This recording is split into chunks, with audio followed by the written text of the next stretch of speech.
I really like Beyonce. She's one of my favorite artists. I really love her. And I'm a dancer as well, and I think the way she dances is beautiful and amazing and empowering for Black women. Okay. Where does it start to go from, or can a woman dance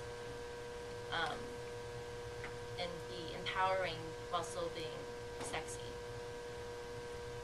My answer would be yes, automatically, I think so too. right? Yeah. But I think that when we look at, I mean, someone then asked why video phone wasn't censored, but Bride was, right? The video with Lady Gaga and Beyonce, right? Beyonce is very, very, very sexually suggestive in the video in a number of ways. I mean, she even is clearly signifying on Betty Page, right? A very well-known kind of sex icon in a number of ways. She does the bangs, she continues to wear them for a while after that. That's a very clear stylistic choice, and she's using certain notions from popular pornography that's coming out during the 70s and kind of animated features that use sexuality in women's bodies and girls' bodies in particular ways in that video, right?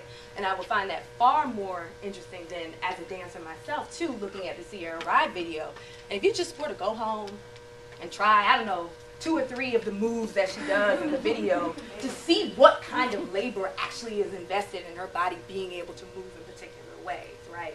If you start to think about it as this kind of performance of a certain kind of labor, right? The way in which you're able to manipulate, isolate, and engage the body, right? To think of that as a potentially empowering space, right? To take your body on as this subject that's been seen as this laboring body, right? But to take a labor that you then take pleasure in as well and can derive a certain kind of empowering sense of sexuality from, right? Is there a line? I'm sure there is, but I think we all would look at something and perhaps have different lines as to what that meant and registered as. But in doing so, I think this goes back to an earlier question about, are we conscious of the narratives and of the history of these bodies to be able to critically engage these bodies when we're watching them, right? So that when I'm looking at a Beyonce or a Nicki Minaj or a Sierra or any of these countless others, am I thinking about them as, this is their performance, this is great, and this is awesome, or am I thinking about the ways in which even they are acknowledging past narratives of Black female sexual performance, right?